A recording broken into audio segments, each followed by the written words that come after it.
Dorothy Must Die, Chapter 4. Star and I walked following the road, and when she seemed to get tired, I took her and placed her on my shoulder, where she perched patiently and looked out into the distance. She knew just as well as I did we were very far from home. Despite my crash landing in Oz, my body was surprisingly free of bruises, aches, and pains. Actually, I felt pretty good. The headache I had when I first landed had subsided, and now I felt full of energy. I was hoping that the place would cheer me up as I got further along from the pit. I was still hoping for the tree that grew lollipops, or a welcome committee of cheerful munchkins, or anything cheerful, really. But as I walked down the road, the countryside remained as grim and desolate as before, everything cast in an eerie blue light that remind me of the glow of a television from underneath the crack of a closed door. There were no singing birds. The only signs of life were the giant ravens that occasionally swooped overhead, startling me every time they crowed. There were no trees to be seen, but the air smelled vaguely of burning leaves. After a while, the beraggled fields by the side of the road turned into huge cornfields on either side, with stalks as tall as my body. I was used to cornfields back in Kansas, obviously, but these were different. Every ear was as black and shiny as oil. It looked like each one had been dripped in tar, or like all the life had been sucked out of them and had something dead and evil pumped back into their place. Curious, I reached out to pull one of them from its stalk. Before I can even touch it, a black vine sprung up from the ground and curled around my arm like a whip, squeezing tight. It burned. I yelped and pulled away, managing to twist myself free, and retreated to a spot in the center of the road that I hoped was safely out of reach. I made a note not to go poking around at anything else here. This wasn't Dorothy's Oz. It was Oz, wasn't it? The boy had called it that, and the fact that I was walking along a road made of yellow bricks was enough to convince me I wasn't in Canada or in Argentina. I just had no idea what this Oz had to do with the story I knew. It would have been nice if he'd given me a little more information. Or maybe he had. Suddenly I remembered what he'd said to me before he disappeared into the pit. Don't make the same mistakes she made. Could he be talking about Dorothy? This is where it all began with her, he'd said. What else could he have meant? And what mistakes had she made? I thought about it some more. What if Dorothy had been here, just like the book said, but she had somehow gotten it all wrong? Like, what if the witch had killed her instead of the other way around? If so, this depressing version of fairyland definitely felt wicked enough to be the result. It was a weird idea. So weird that I felt my headache coming back as I tried to wrap my head around it. But what if Dorothy had screwed everything up and someone had decided to bring over another girl from Kansas as some kind of do-over? I shuddered to myself. I had enough problems of my own back in Kansas. Why couldn't I have been swept away to an imaginary kingdom where nothing was all wrong? Where I could just kick my legs up and enjoy a nice, relaxing vacation? I racked my brain trying to remember if there were any books or movies like that. And I realized there weren't any. Well, one thing was for sure. I didn't have any magical shoes to help me home. Even if I could click my heels together and be right back in Kansas where I'd started, I wouldn't. This place was dark and scary and a little evil-seeming, but it was something new and different. Now I just needed to find someone to tell me what was going on here. So I felt my heart leap when the road dipped down into a shallow valley and curved to the right, heading right forward a cluster of buildings that was sprawled at the foot of the hill. A town. There had to be people living there. This time, I would make them give me some answers. As I made my way toward it, though, I began to see that my hopes for human contact might need to wait a little bit more longer. The buildings, which were arranged around a decrepit stone plaza, were all cracked and crumbling, and grown over with ivy that looked like it had never been tended to. The facades of some of the houses had been spray-painted with some kind of graffiti tag, an angry green frowny face. The whole area had the distinct look of a place that had slowly been deserted, kind of like the town a few miles away from Flat Hill that everyone abandoned when the plastic flower factory had shut down. Hello, I called out when I reached the ring of the buildings encircling the town square. There was no response. From up close, it was clear that the place had actually been nice, once. Even abandoned like this, there was something cheerful and quaint about the way the houses, all of various heights, were built so close together that they were practically stacked on top of one another, as if personal space wasn't something they cared about around here. And although they were falling apart now, each house was beautifully crafted with domed roofs and round windows and ornate wood shutters with fancy iron hardware. I had to hunch a little to peer inside the nearest window, which barely reached my chin. Inside, there was a table set for 5, with moldy food on each plate, like whoever had once lived there had left in the middle of dinner. They could really use some munchkins around here, huh? I said to Star, who had moved from her perch onto my shoulder. She just stared back at me balefully and didn't bother squeaking a response. I jumped back in surprise when I stepped into the square. Someone was smiling down at me triumphantly. Then I realized it wasn't a person at all. It was a stone cast in marble, and it was the first thing I'd seen in the whole town that wasn't dirty or crumbling. In fact, it was so white that it was glowing, all except for the pair of glittering silver shoes on its feet.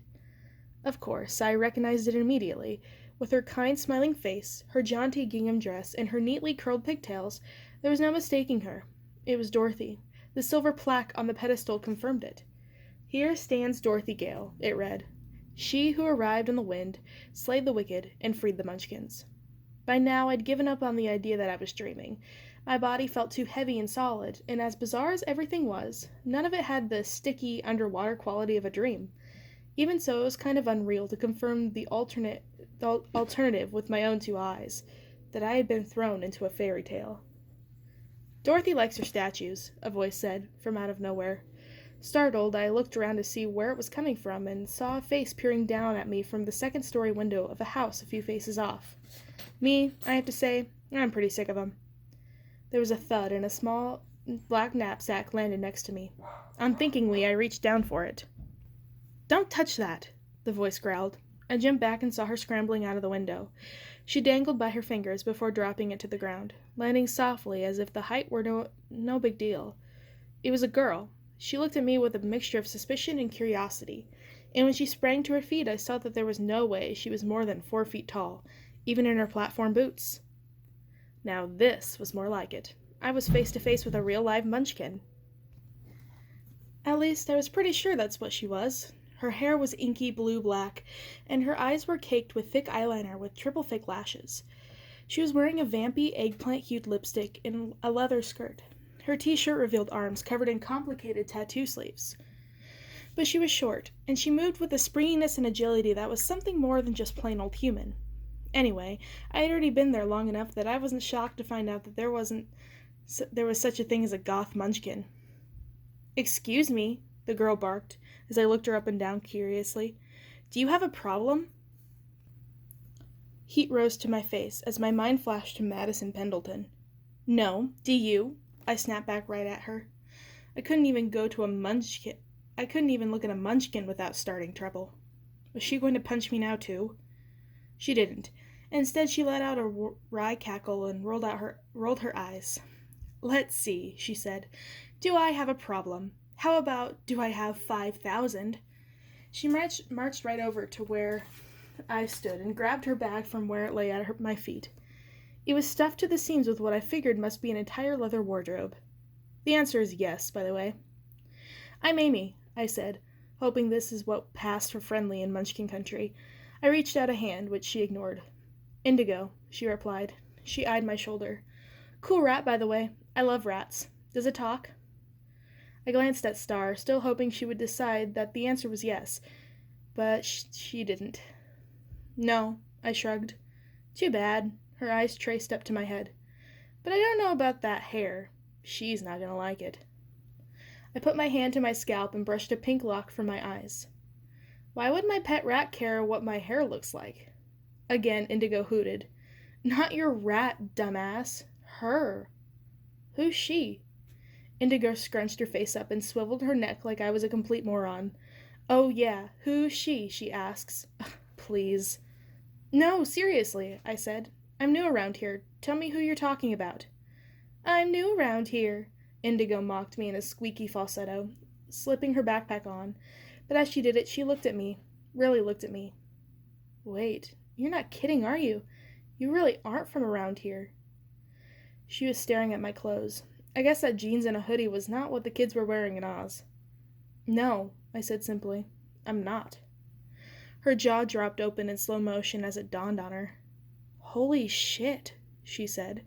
"You're from the other place, aren't you?" I looked over one shoulder and the other, then asked quietly, "How did you get here?" I couldn't tell if her tone was one of excitement or fear.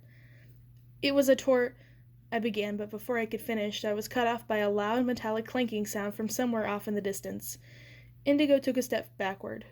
"You know what," she said, her eyes darting nervously from building to building.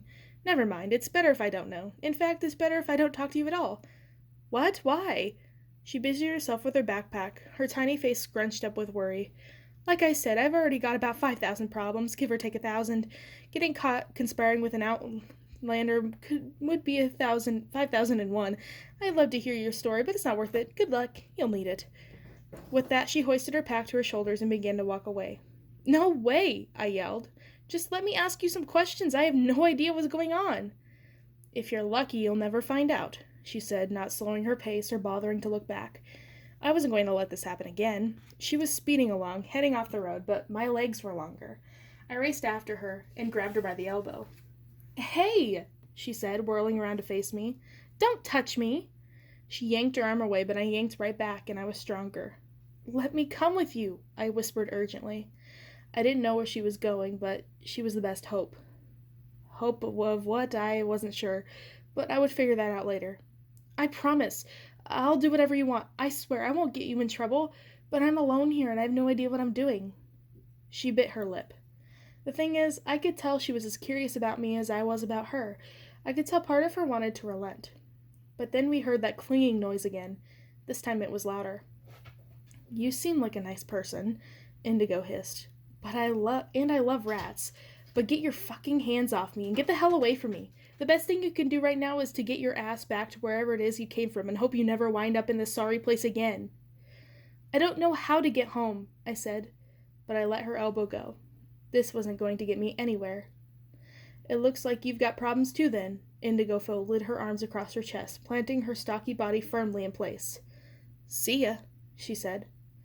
Honestly, I was starting to think this girl was kind of an asshole, but if she wasn't going to help me, I couldn't think of any good way to force her. All I could do was keep following the road and hope it led me somewhere better than this. So I walked away, to the famous road paved with yellow bricks. At least I had a general sense of where that would take me. When I looked back over my shoulder, the angry little munchkin was watching me go. As I passed the statue of Dorothy, I changed my mind one more time. "Just tell me one thing," I asked her, spinning around. She shrugged, non-committal. She hadn't budged from the spot where I'd left her. "They talk about Oz where I'm from. I've heard about it all my life, but this is messed up. What happened here?" Indigo's impassive face twisted into a snarl. "Dorothy happened," she said.